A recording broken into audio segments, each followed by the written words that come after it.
What would you do if your ex-husband, the man who shattered your world, flaunted his new younger model in your face, calling her pure class, while you were still picking up the pieces of your life? Now what if, just as he's basking in his smug victory, you reappear, not broken and defeated, but stepping out of a $500,000 Bentley, owned by a man who could buy and sell your ex 1,000 times over?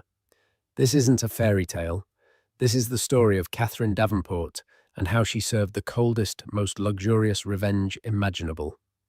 Stick around because you won't believe the delicious twists in this tale. Catherine Davenport stared at her reflection in the rain-streaked window of the small coffee shop, but she didn't see herself. She saw a ghost, a pale imitation of the woman she used to be. It had been 6 months since the divorce was finalized, 6 months since Mark had walked out of their 15-year marriage with a dismissive wave and a check that felt more like an insult than a settlement. He had taken the best years of her life, her youthful optimism, her unwavering loyalty, and traded them in for a newer model.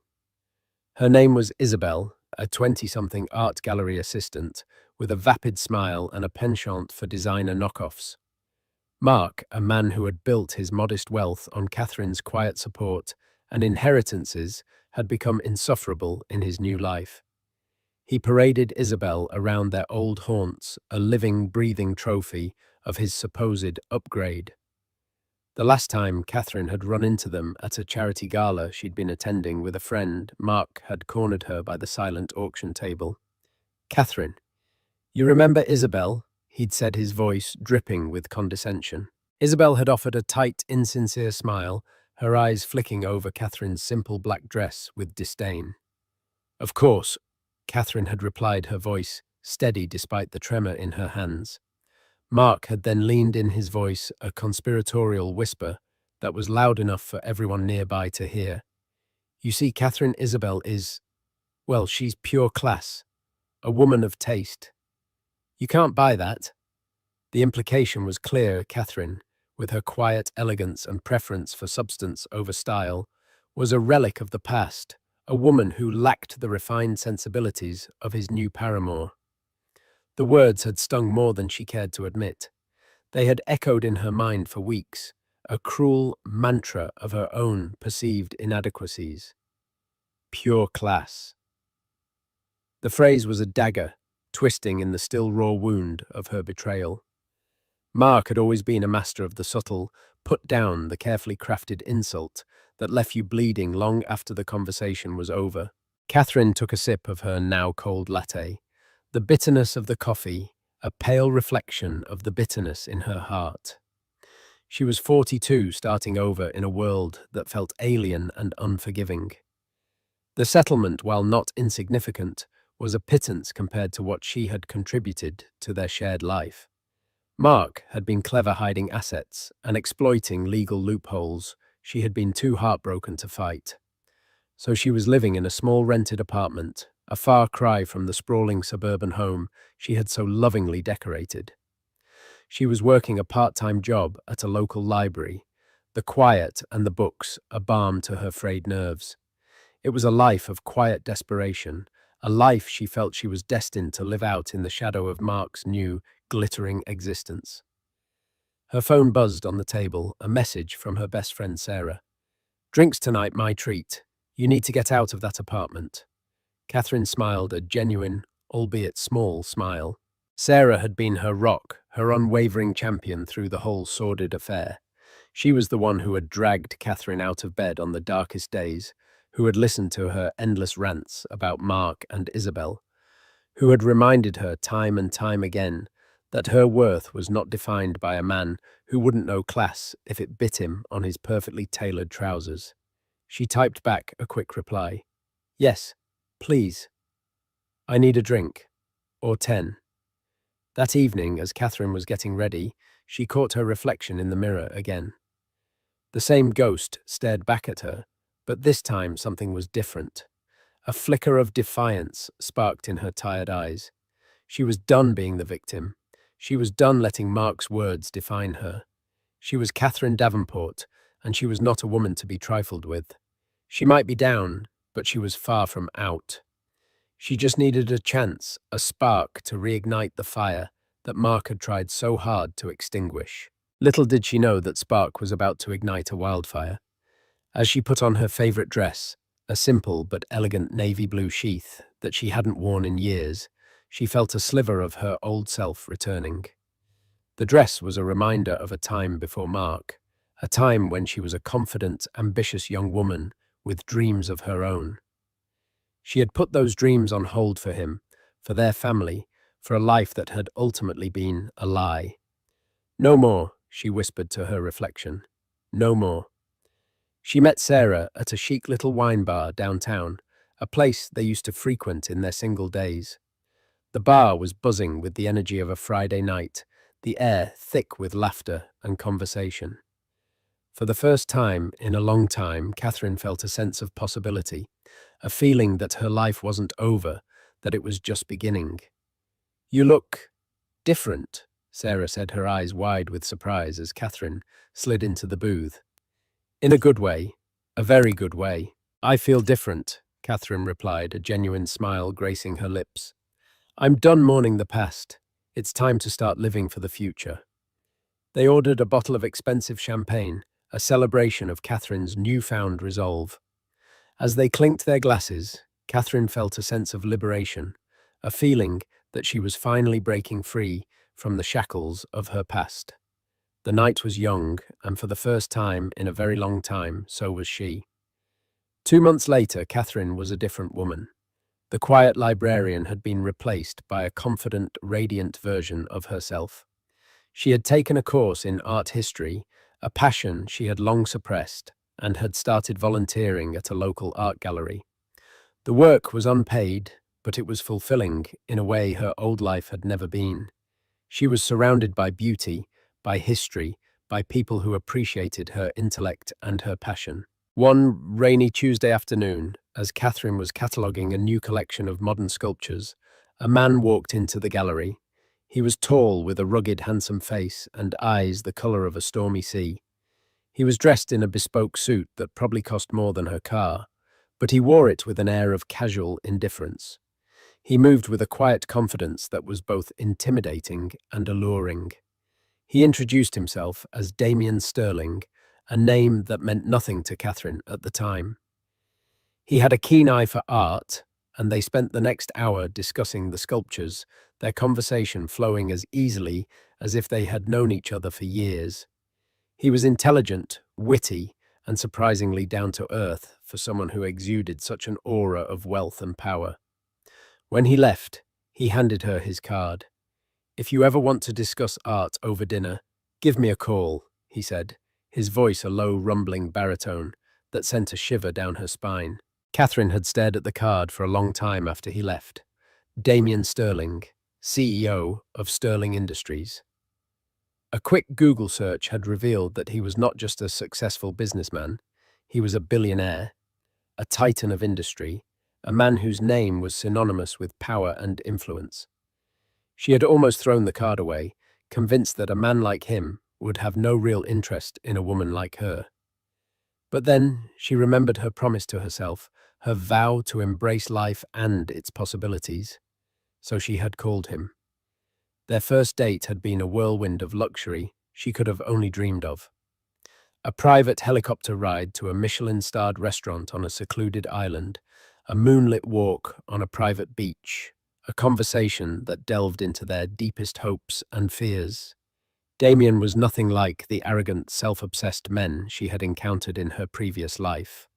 He was kind, compassionate, and genuinely interested in her thoughts and opinions. He saw her, truly saw her, in a way that Mark never had. Their relationship had blossomed quickly, a whirlwind romance that felt both surreal and incredibly real. Damien treated her like a queen, showering her with affection and gifts, but it was his genuine care and respect that had truly won her over. He had helped her heal, helped her rediscover the woman she was always meant to be. Which brought her to this moment, sitting in the passenger seat of Damien's Bentley Mulsanne, a car that was the epitome of luxury and class. They were on their way to a charity auction, the very same one where Mark had delivered his cruelest blow. Catherine was nervous, her hands clasped tightly in her lap. "You okay, Damien?" asked his hand covering hers. "I'm fine," she lied, a nervous smile playing on her lips. "Just a lot of memories. You don't have to do this, he said, his voice soft and reassuring. "We can go somewhere else." "No," she said, her voice firm. "I need to do this. For me." He squeezed her hand. "Then I'll be right there with you." The Bentley pulled up to the grand entrance of the hotel where the auction was being held. A valet rushed to open the door, his eyes widening in awe at the sight of the magnificent car. As Damien stepped out, a hush fell over the crowd of paparazzi and onlookers. He was a man who commanded attention without even trying. Then he turned and offered his hand to Catherine. She took a deep breath and stepped out of the car, her heart pounding in her chest. She was wearing a stunning floor-length emerald green gown that Damien had insisted on buying for her, a diamond necklace glittering at her throat. She looked and felt like a movie star. And then she saw them. Mark and Isabel standing near the entrance, their jaws practically on the floor. Mark was staring at her, his face a mask of disbelief and shock. Isabel's perfectly made-up face was contorted in an ugly sneer of jealousy and rage. Catherine met Mark's gaze, a small, knowing smile playing on her lips. She didn't have to say a word. The Bentley, the dress, the man by her side, they said it all. She was no longer the broken, pathetic woman he had discarded.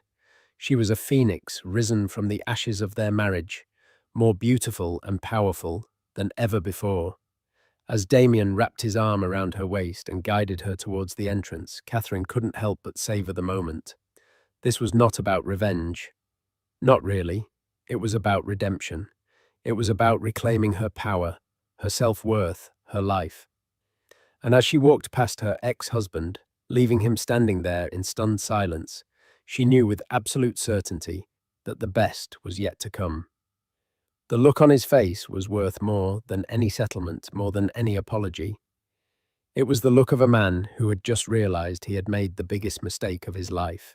The charity auction was a blur of champagne, polite conversation, and the clinking of glasses. Catherine moved through the opulent ballroom on Damien's arm, a vision of elegance and grace. She was aware of the whispers that followed them, the curious glances from people who recognized Damien and were no doubt wondering about the identity of the stunning woman by his side. But for the first time in her life, she didn't care what other people thought. She was too busy enjoying the moment, basking in the warmth of Damien's affection and the intoxicating feeling of her own newfound power. She saw Mark and Isabel across the room, huddled together in a corner, their heads bent in what looked like a heated argument. Isabel was gesticulating wildly, her face a mask of fury. Mark looked pale and shaken, his eyes constantly darting towards Catherine and Damien, a mixture of awe and envy in his gaze. Later in the evening, as Catherine was chatting with a group of art collectors, Mark approached her, his face a carefully constructed mask of nonchalance. Isabel was nowhere in sight. "Catherine," he said, his voice a little too loud, a little too jovial. "You're looking well." "I am well, Mark," she replied, her voice cool and composed. "So, that's your new friend?" he asked, gesturing towards Damien, who was engaged in a conversation with the host of the event.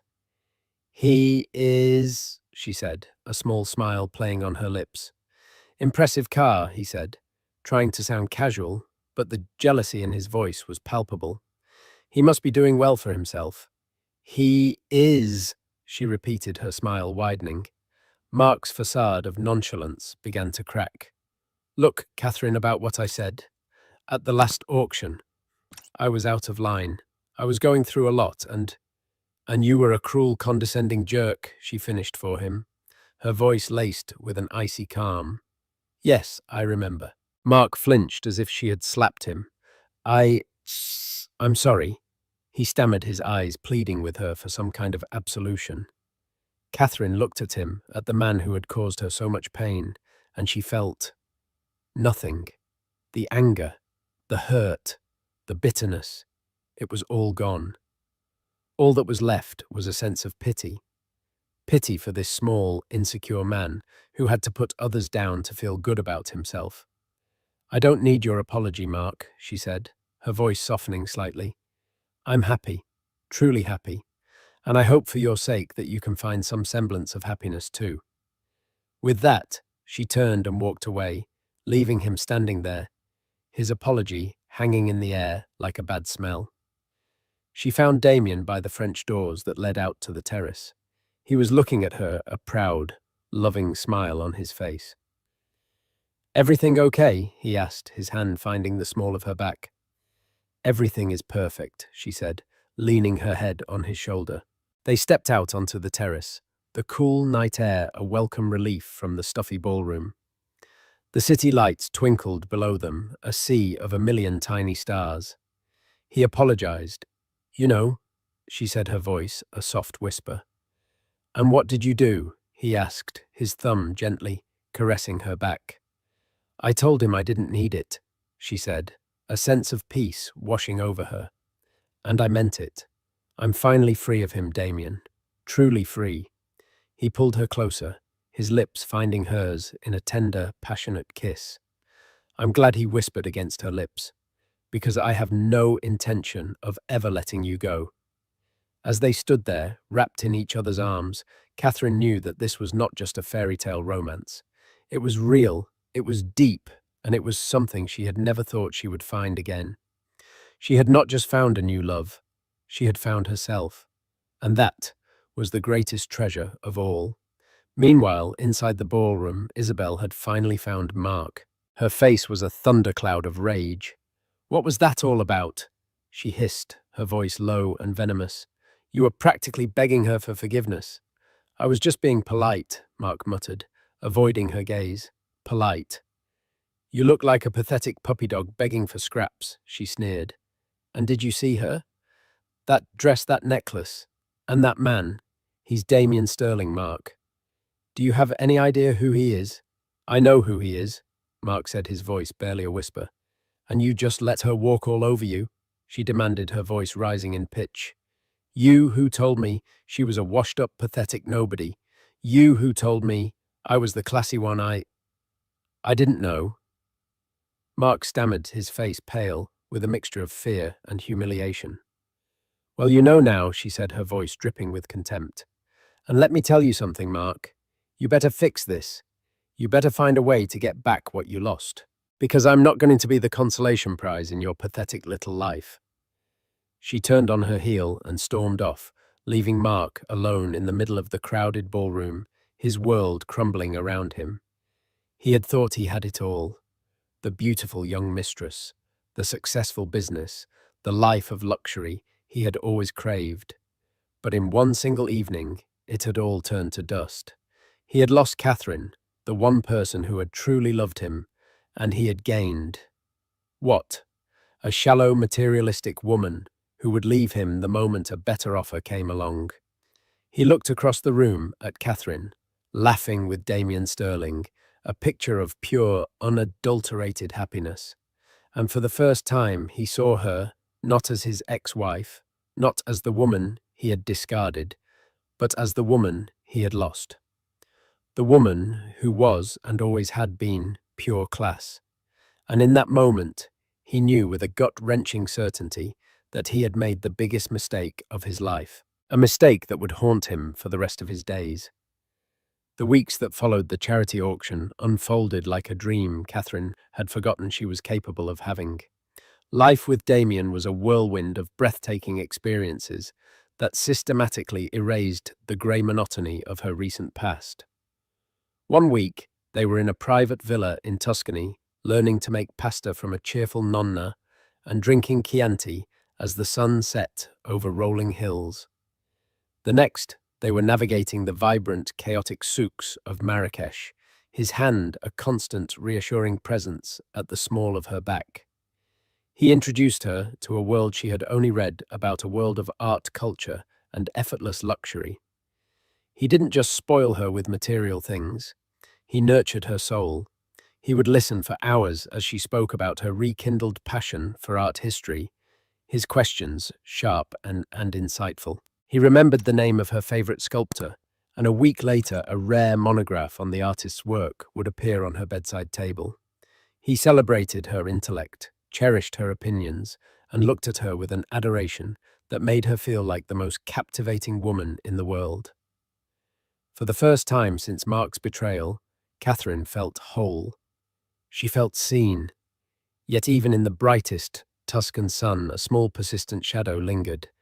It was a faint, almost imperceptible disquiet that began as a whisper in the back of her mind. The perfection of it all felt constructed. It was too seamless, too flawless, like a movie set where every prop was perfectly placed. The doubt was a bitter aftertaste to the sweetest wine, a discordant note in a beautiful symphony. The anomalies were small at first, easily dismissed. There was the black leather briefcase he always carried, a sleek modern attaché that was always locked and never left his side. Once she'd jokingly asked what was inside State Secrets. He had simply smiled a charming but deflective smile and changed the subject. Then there were the phone calls. He would occasionally step away to take a call, his voice dropping to a low, intense murmur. She once walked onto the terrace as he was ending one, and she heard him say in a clipped, hard tone, "Just ensure the surveillance is discreet. No contact. I only need to know his patterns." He saw her, and his face instantly softened. The predatory hardness vanishing as if it had never been there. "Just a tedious business matter, my love," he'd said, kissing her forehead. But the words surveillance and patterns echoed in her mind. Her anxiety began to crystallize around his past. He spoke of his success in broad strokes of building his empire from nothing, but the specific details were always vague. When she asked about his family, his childhood, or his life before he became Damien Sterling Titan of industry, he would offer beautifully articulated, but ultimately empty anecdotes. He was a master of turning a conversation, of making her feel cherished and heard while revealing nothing of substance about himself. She felt a familiar, sickening lurch of fear. Was she being a fool again? Was her desperation for love making her blind? She confided in Sarah over lunch one afternoon, laying out her fears like a hand of losing cards. "So, he's private and has a mysterious briefcase," Sarah said, arching a skeptical eyebrow. "Catherine, the man is a billionaire. They're not exactly open books. You're happy for the first time in years. Don't let the ghost of that monster Mark poison this. Maybe just trust that this is real." Catherine wanted to believe her. She tried to force the doubts down, labeling them as post-traumatic paranoia. But she couldn't shake the feeling that she was a character in a play, and she was the only one who hadn't read the script. The feeling that his arrival in her life at that exact moment at that specific gallery was too perfect a coincidence. The breaking point came on a Tuesday evening. They were dining in his penthouse, a stunning duplex that seemed to float above the city lights. A private chef had prepared a spectacular meal. The wine was exquisite, and the jazz playing softly in the background was an embodiment of sophisticated romance.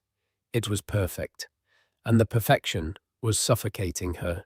She looked at him across the table, at this handsome, brilliant, attentive man who had rescued her from the ashes of her life. Her heart ached with love for him and with the terrifying fear that none of it was real. Her hands trembled as she put her fork down. "Damien," she began, her voice barely a whisper, yet it cut through the soft music like a shard of glass. "I have to ask you something." He immediately gave her his full attention, his brow furrowed with concern. "Anything, Catherine. You know that." "This," she said, gesturing vaguely at the opulent room at their life. "Us. It has been the most wonderful period of my life." Her voice broke slightly. "But it feels like a fairy tale. And I've learnt the hard way that fairy tales aren't real. I need to know the truth. Why me? Of all the women in the world, why did you walk into that specific gallery on that specific day and choose me?" A profound stillness fell over him. The charming smile, the relaxed confidence, it all fell away, replaced by an expression of deep, soul-crushing weariness. He looked like a man who had finally reached the end of a very long and painful road. He stared at her for a long moment, his stormy eyes filled with a galaxy of emotions she couldn't decipher. I was hoping, he said, his voice raspy with regret, that I would never have to answer that question, or that, by the time you asked it, it wouldn't matter anymore. He rose from the table and walked to the floor-to-ceiling windows, his back to her as he gazed down at the glittering city below. When he finally spoke, his voice was heavy, each word weighted with the burden of 2 decades. I didn't find you by chance, Catherine. There was no coincidence. I sought you out. The blood drained from her face. The floor seemed to drop away beneath her. What do you mean? He turned to face her, his expression raw with a pain that mirrored the sudden agonizing bloom of her own. I mean that I knew your ex-husband. I knew Mark Davenport long before you ever did. He began to talk, and the story that spilled from him was one of profound friendship and the bitterest betrayal. They had grown up in the same working-class neighborhood, two ambitious boys with dreams far bigger than their surroundings. Damien was the visionary, the genius coder. Mark was the salesman, the charismatic face of their partnership. Together in a cramped garage, they created a revolutionary piece of software that was poised to change the face of data compression. They were on the verge of securing their first round of major funding. He was my brother, Damien, said, his voice thick with the memory of a ghost. I trusted him with my life, with my future. But Mark's ambition was a cancer. He secretly negotiated a side deal, sold their proprietary code to a major corporation for a fraction of its worth, and filed a patent under his own name just days before the sale. He took the money and vanished, leaving Damien with a mountain of debt, a lawsuit from their initial investors, and a heart so thoroughly broken it would take 20 years to mend. He didn't just steal my work, Catherine. He stole my identity. He erased me from my own story. I lost everything. He walked back towards her, his eyes blazing with the cold fire of a long-nurtured grudge. So, I rebuilt. I worked 20-hour days, fueled by coffee and rage. And every success, every dollar I made was just a means to an end. The end was always Mark. I promised myself that one day I would be so powerful that I could crush him without a second thought. And then 6 months ago, I was reading a financial journal, and there was a small piece on up-and-coming real estate moguls, and I saw his name, and next to it, in an article about his recent messy divorce, there was a picture of you. He knelt before her, taking her cold, trembling hands in his. I saw the pain in your eyes. It was the same look I saw in my own reflection in that empty garage all those years ago. It was the look of betrayal, and in that moment, a plan was born. A cruel, perfect, vengeful plan. A plan she whispered the words like acid on her tongue. To use me. Was I just a pawn, a weapon to aim at your enemy? Yes, he admitted, his honesty more painful than any lie. At first, that's all it was. I would sweep in the billionaire savior. I would give you a fairy tale life, and the sight of you on my arm, happy and radiant, would be the first turn of the screw in Mark's public humiliation. It was a cold, calculated move in a war he didn't even know was coming. He squeezed her hands, his gaze desperate pleading. But then, the unthinkable happened. The plan went wrong. I met you. I actually met you, Catherine. I listened to you talk about art with such passion. I saw your kindness, the quiet strength you carried, despite what he did to you. I saw your grace, your wit, your soul. And somewhere between discussing Renaissance sculpture and laughing over a spilled glass of wine, my cold-blooded revenge plot was hijacked by my own heart. I fell in love with you. Hopelessly. Completely. I'm not in love with Mark's ex-wife, he said, his voice cracking. I am in love with Catherine Davenport. I should have told you. God, I know I should have. But I was a coward. I was so terrified that if you knew how this all started, you'd see me as just another man who wanted to use you, and I would lose you. And losing you, That is a loss I don't think I could survive. Catherine stared at him, her mind a raging tempest. Anger warred with a gut-wrenching hurt. She had been a pawn.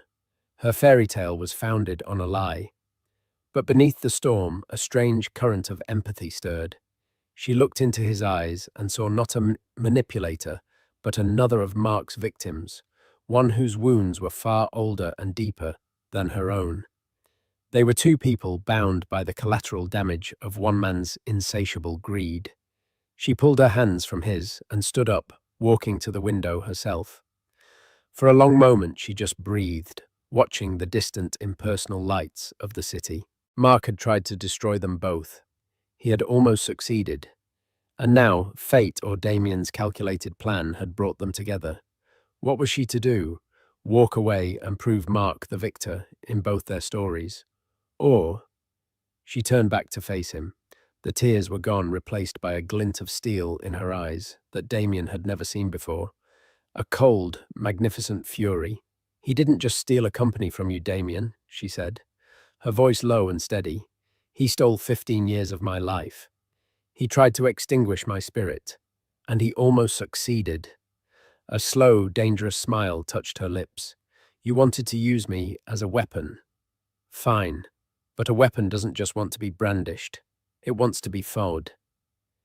She walked towards him, her earlier vulnerability gone, replaced by the chilling resolve of an avenging angel. "So what happens now?" she asked, her voice dropping to a conspiratorial whisper. "When does the real war begin?" Damien looked up at her, a mixture of awe and adoration on his face. This was not the end he had feared. This was a beginning he had never dared to imagine. He rose to his feet, a matching fire in his own eyes. "Now," he said, a slow, predatory smile spreading across his face. "Now we show him what real class looks like when it comes for its pound of flesh." The plan was not born in a single flash of inspiration, but was meticulously crafted over weeks in the glass-walled study of Damien's penthouse, a room that became their veritable war room. Spreadsheets glowed on oversized monitors, displaying the intricate web of Mark's financial holdings, while piles of legal documents and corporate reports covered the vast mahogany desk. It was here that Catherine's transformation from a wronged woman to a formidable queen on the corporate chessboard was completed. Initially, she had been a passive observer, watching with a kind of awed horror as Damien moved his invisible armies into place. But soon her intimate knowledge of Mark's vanities and weaknesses became their most potent weapon. "He's over-leveraged on the new waterfront development," she pointed out one night, tracing a line on a blueprint. "He bought it for the prestige to get his name on the building. He told me it was his legacy. That's his ego talking. Squeeze him there, and he'll panic." Damien looked up from his screen, a slow smile of genuine admiration spreading across his face. "Catherine Davenport," he said, his voice low with respect. "You are a terrifyingly brilliant woman."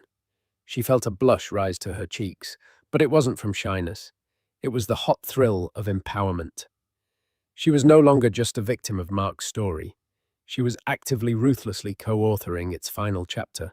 Their strategy was a masterpiece of corporate strangulation executed with surgical precision. Through a labyrinth of shell corporations, Damien's team began acquiring Mark's debt from lenders, becoming his silent, unseen creditor. They identified his most talented project manager, a woman named Helen, who Mark consistently underpaid and took for granted, and lured her away with an offer so generous it was life-changing. Her departure caused a critical project to stall, sending ripples of uncertainty through his investors.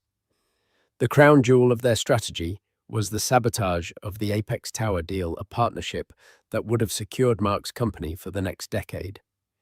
Damien, using an anonymous proxy, presented a competing bid that was only marginally better, but was structured with an elegance and security that made Mark's offer look clumsy and desperate.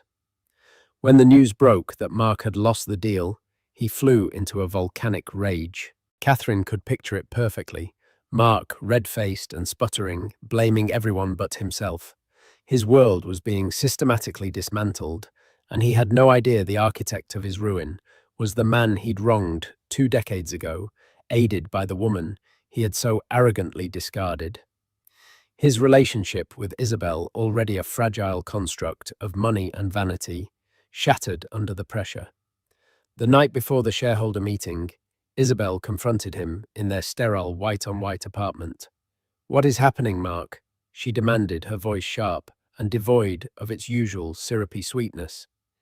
She was holding a stack of overdue invoices from a couture boutique. "My cards are being declined." "My cards?" "It's a temporary cash flow problem," Mark snarled, loosening his tie as if it were a noose. "The market is volatile. You wouldn't understand." "Oh, I understand that the pure class lifestyle you promised me is evaporating," she retorted, her eyes cold and hard. "I understand that you look like a frightened little man who is in way over his head. Did you see the look on Catherine's face at that auction? She looked like she owns the world.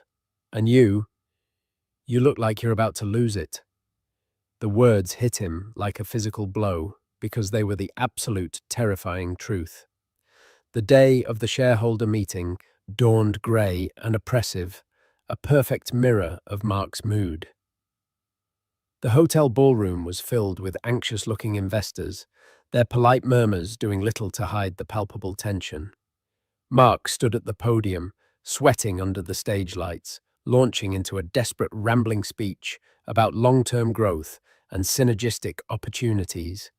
He was a captain trying to convince his passengers that the ship wasn't sinking, even as the water lapped at their ankles.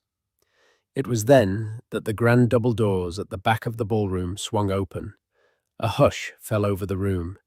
Every head turned. Damien Sterling and Catherine Davenport stood framed in the doorway, a tableau of immense power and breathtaking elegance. Damien was in a perfectly tailored charcoal suit, his presence radiating an almost gravitational pull. But all eyes were on Catherine. She wore a bespoke sheath dress of brilliant scarlet red, the color of power, of fire, of blood. A simple, elegant diamond choker encircled her throat.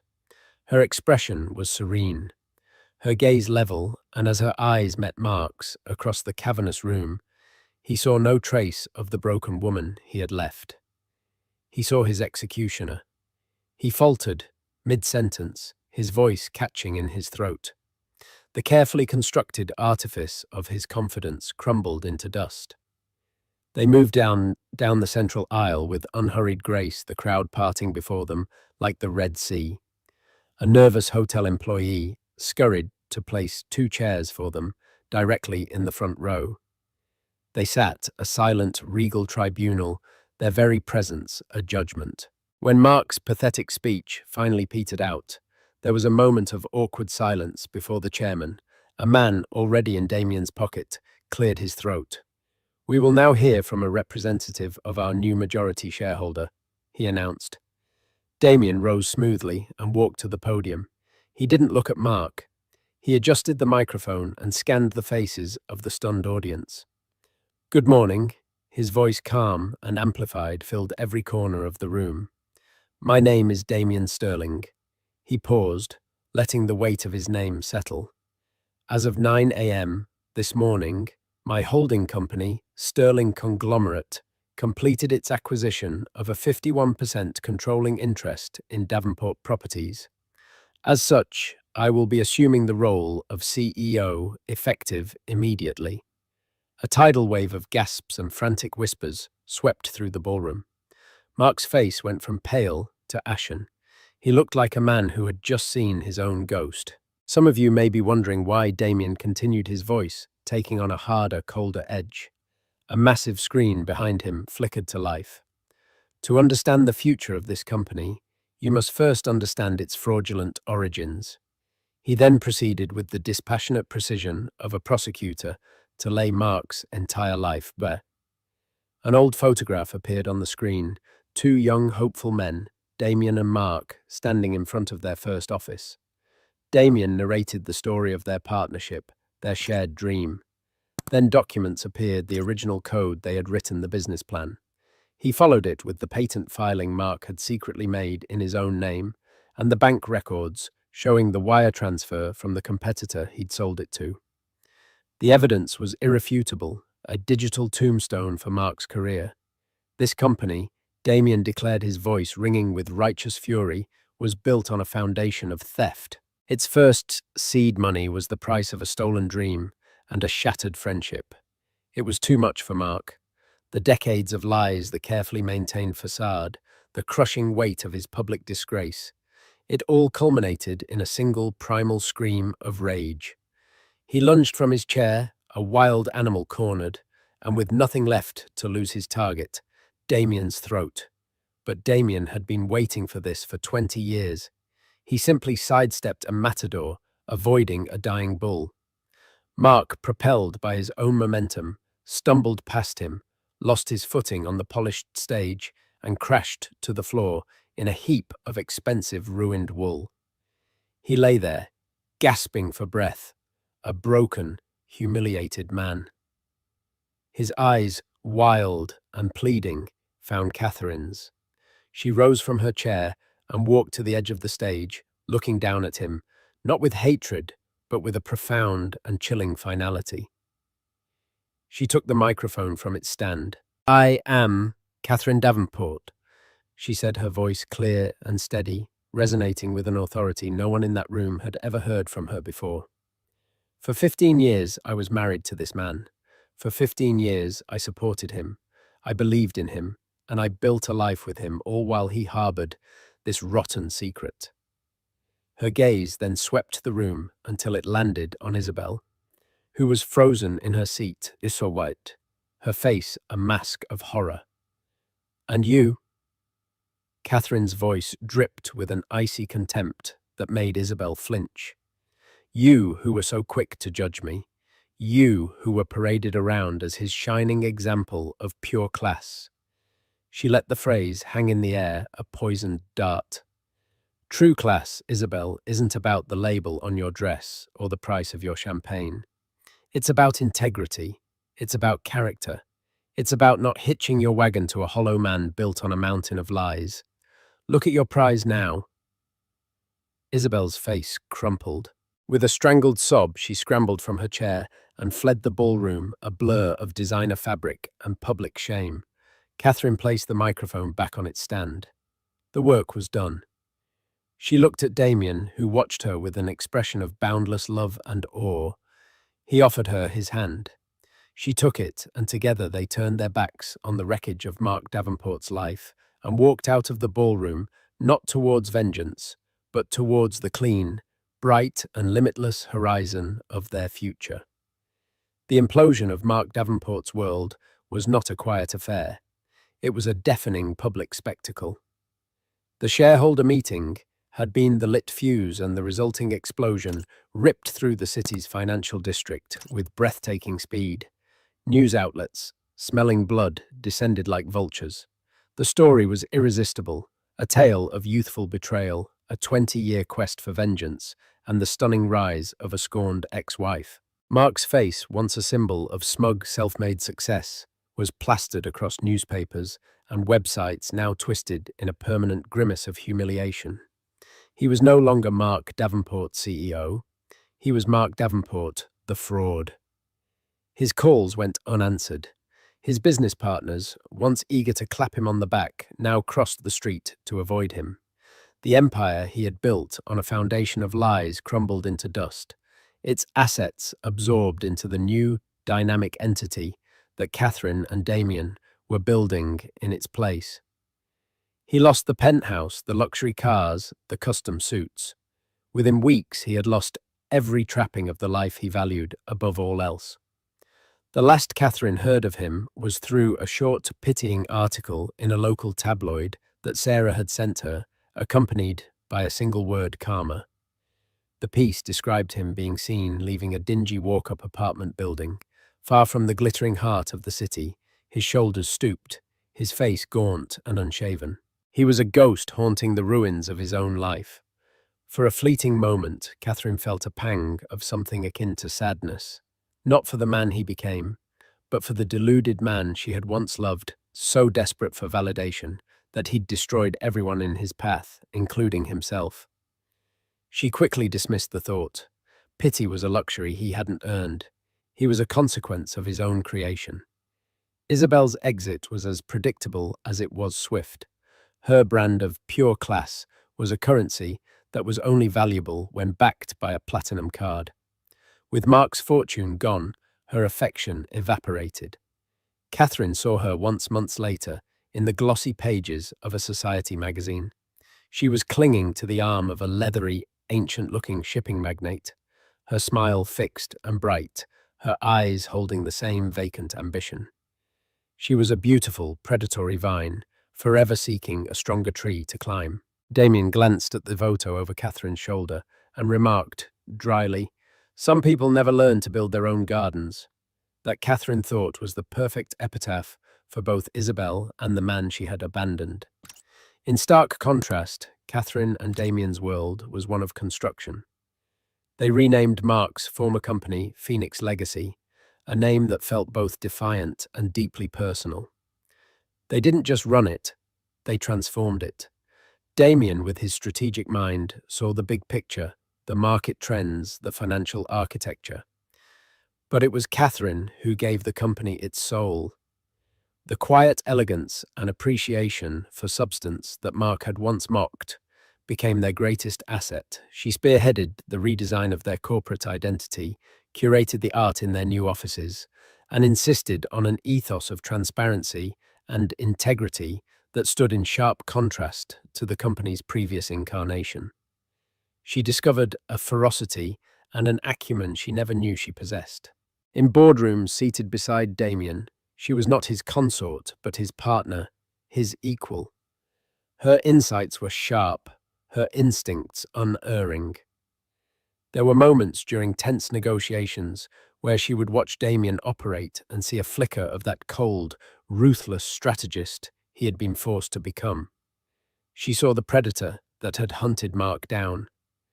The sight no longer frightened her, but it was a sobering reminder of the price of their victory. It was a darkness they both carried, a shared scar from a war they had won.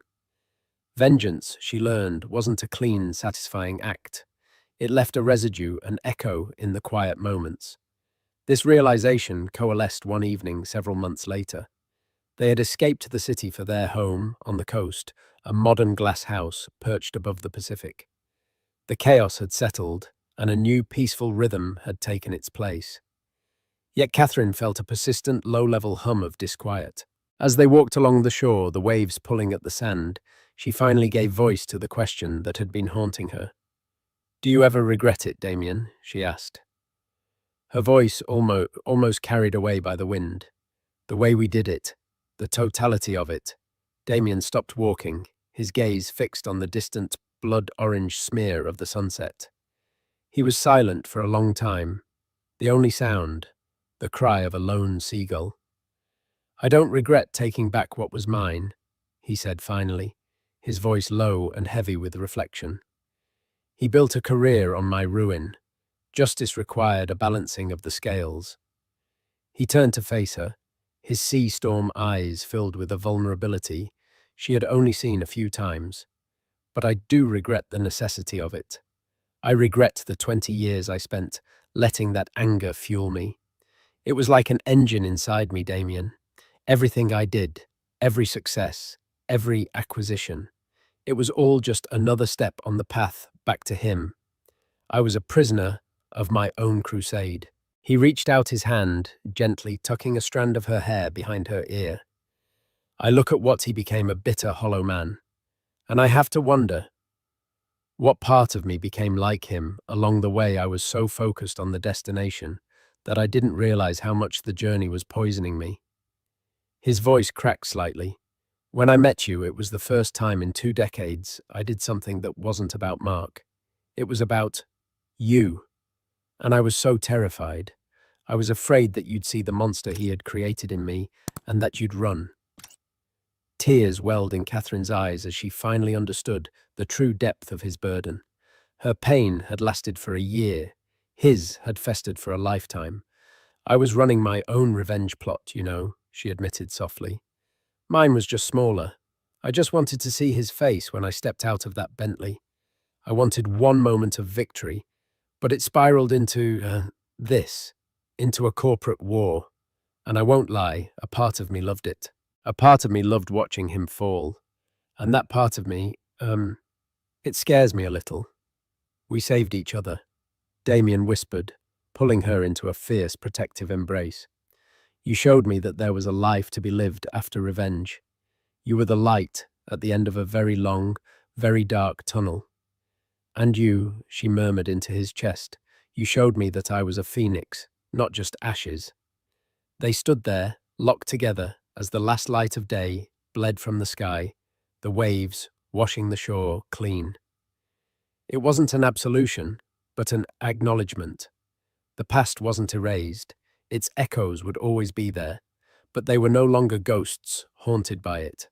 They were survivors, builders, partners who had taken the rubble of their respective betrayals and constructed a new empire, not of wealth, but of a profound, hard-won love.